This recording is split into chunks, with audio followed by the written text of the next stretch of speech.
Hey, it's Drew Bennett from Big Damn Kid, and today I have issue number 16 of Transformers, which should be titled The Mopiest Mope Who Ever Did Mope. Honestly, this issue centers around Bumblebee, who has some sort of existential crisis and thinks that the Autobots no longer value him, think of him as nothing, and then he just takes off. Just for no reason. Anyway, it seems to be quite convenient because the Decepticons are on the lookout. It's called Plight of the Bumblebee. The Decepticons are on the lookout for Bumblebee because he's the smallest, he's the weakest, and they figure that they can overpower him and put this electrocalcinator module into his cerebrocortex, which I believe is probably his brain. But look how big that is! That's bigger than his head, because Shockwave is huge. They're going to jam this in his head and nobody's going to notice, this big sticking out of the side of his head? I don't think so. Anyway, Shockwave is with the Seekers, so he's got Starscream and Thundercracker and Skywarp with him. Meanwhile, Megatron is with Soundwave and the Tapes. So that is how the factions are breaking. Well, that's how the Decepticons are breaking down at this point. They're in different places. Who knows what they're doing? There's really no cohesiveness to the Decepticons at this point, but they're still hatching schemes and trying to destroy the Autobots in their own way. Meanwhile, the Autobots are monitoring the situation with the humans. The humans are talking about, what's happening with the robots here, talking about yesterday's robot battle, which is the battle from yesterday's issue, which was the one with Robot Master. And so this I find interesting. So if you look here on this panel, you can see Prowl, Jetfire, and let's see, we've got Wheeljack and Ratchet. And they're talking about yesterday's battle and their fight with the Decepticons. But let me tell you, those guys weren't there. It wasn't Wheeljack and Prowl who were there. If we look at yesterday's issue, okay, everywhere I look, and I forgot to mention, this is the first time that Optimus says transform and roll out, like the full transform and roll out is catchphrase. But if you look here, you got Bumblebee, Optimus, Skids, and Trax. And in other panels, those are the only guys who go out to try to retrieve Megatron. That's it. Those are the only guys. And then they get beat up by the army who, if they were shooting at the Decepticons, would just like ping, ping, ping, fly right off of them.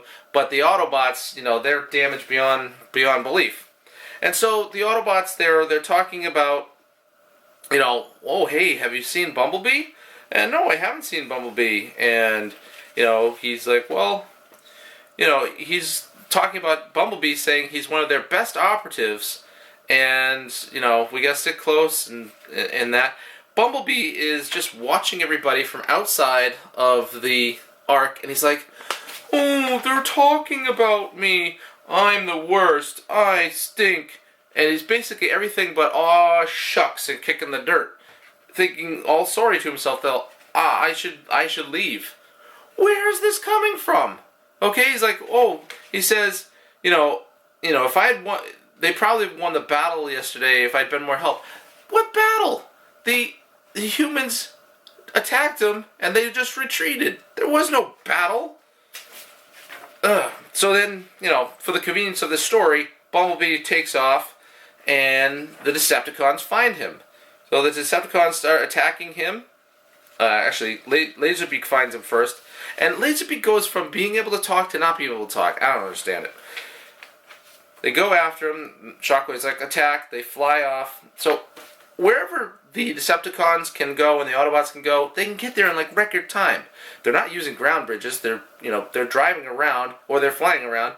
But based in Oregon, this issue, the bulk of the action takes place in Wisconsin, and so Bumblebee basically takes one right in the chest, and that would probably knock him out, kill him coming from Shockwave, but. He's damaged, he can transform, and it hurts to transform, and he drives off. And the Decepticons give chase.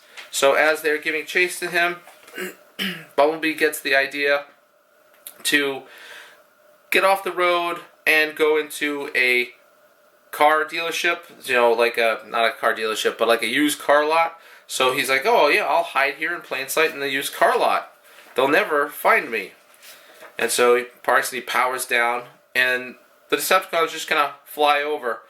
Even though he's a Volkswagen, sticks out like a sore thumb, he's bright yellow, and the Decepticons probably make no differentiation between, destroying property and finding Bumblebee. So they just kind of, we'll wait for later. So they, they fly off overhead. There's Bumblebee right there.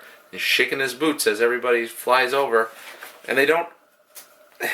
How do the Decepticons not know what he looks like? I don't understand that. And they're like, we'll find him later.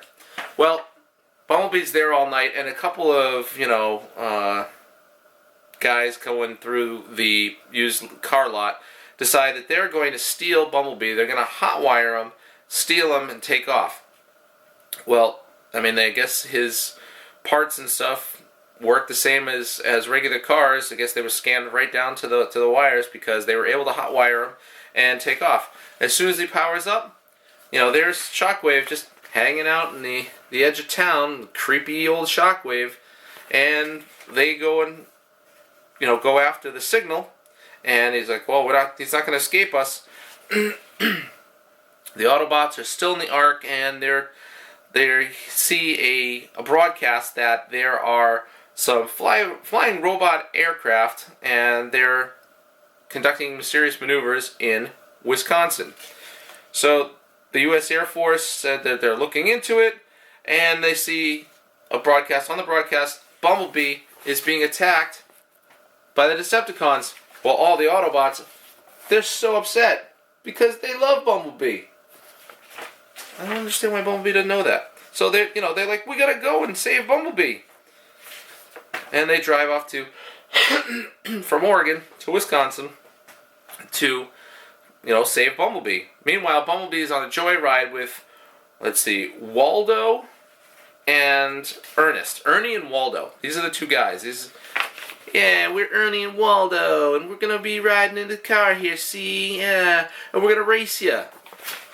Bumblebee decides, I'm going to help these guys, and he, flies off at 200 miles an hour, blowing away the other guy in the other car, and then he stalls out because, hey, he's been damaged. He took a big, shot to the chest from Shockwave, but, he's still going to drag race with everybody. And okay, so the other guy drives off, and the two guys in the car, they attempt to fix Bumblebee. So, with a very technical term, it's almost like Panthro from the Thundercats is fixing Bumblebee, because he's like, let's see, the doohickey is connected to the Frimostat, which is plugged into the thingamabob, which goes into whatchamacallit. Panthro, and he's like, give me that Samoflange. He's making up stuff. They fix him good, because at this point, Bumblebee wasn't able to transform, but now he feels like he's up to full power, and, which is good, because here come the Decepticons off to, terrorize him again, and they're blasting away, and now they're back at, they keep driving by the city limit sign, and as they're driving through, and they're chasing Bumblebee, then the police start chasing him. Meanwhile, Bumblebee's going about 200 miles an hour, and Waldo and Ernie are feeling the effects. They're not really feeling that good in the car. They want to get out. The Air Force is dispatched to deal with the unidentified bogies. They're not U.S., they're not Soviet. Really? Starscream and the Seekers are all modeled after an F-15. Granted, Shockwave is a big giant space gun, and the Laserbeak and Buzzsaw, which I guess, no, I'm sorry, they've got Laserbeak with them. I said earlier that all the tapes were with Soundwave. Well, that's not true, because Laserbeak is with Shockwave, not Soundwave. Now I'm going to have to check through the other issue to see if it's Laserbeak or Buzzsaw that is with the other guys. I just want, consistency's sake, because that's what I demand of my Transformers comic books, is some consistency here, and I'm not finding it. So, the Air Force is dispatched. Optimus is getting close. Everyone is chasing Bumblebee. Bumblebee makes some evasive maneuvers. The Decepticons engage the Air Force and knock them out of the air. But meanwhile, Bumblebee is ready to fight his last stand. He transforms. Doesn't really kind of catch these guys. He just transforms and knocks him like out of himself. You know, he would have been grinded to pulp the way he transforms. And the Decepticons are so close, they're coming, but he's got to save these guys. He's got to protect them.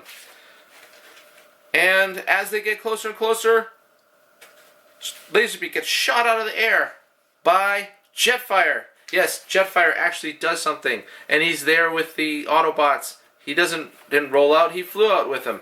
He would have been there much faster than Optimus and all those guys, but doesn't matter. He's there, he takes on the Decepticons and routs them, except it looks like Thundercracker takes him out and crashes him. He's done for. He crashes onto the overpass and weakens the overpass. Bumblebee sees that Waldo and Ernie are under the underpass, and he decides he has to save these humans. So he goes and he saves these humans, and there he is standing up to Shockwave. Meanwhile, you've got the humans, the police, the Air Force, Optimus Prime, and the rest of the guys there to save him. It's mostly police cars there, and then you got some of the Air Force. But you see Optimus, you see, and this time you do see Wheeljack and in there with the group there. You know, he did participate in this one. The police take Waldo and Ernie into custody.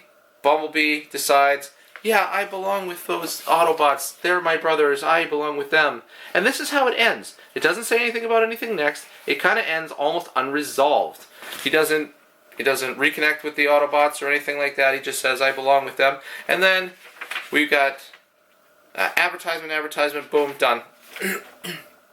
What happened at the end of this? I don't know. Anyway, that's what I'm seeing there. Let me just make a quick peek here into the previous, because I'm not... yeah, Laserbeak and Buzzsaw right there. So Laserbeak and Buzzsaw are part of that. So Laserbeak is with Megatron and Soundwave, as well as with Shockwave. Come on, guys. Editor should have gone through and figured that out, because if they're in two different places, there hasn't been a confrontation between Megatron and Shockwave, having Megatron back and Shockwave. This throwdown has not happened yet, so they got to be in two different places. Anyway, Drew Bennett from Big Damn Kid. You can find me on Instagram as Big Damn Kid, Twitter and Facebook as well. You can also find me at BigDamnKid.com, where I kind of write up all this stuff that I'm saying here off the top of my head.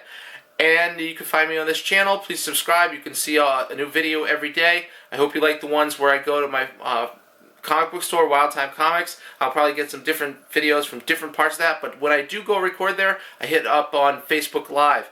And you can see me actually doing the whole show in one take, which is what I usually do. So I try not to and ah, but I'm working on it. Anyway, thanks for watching.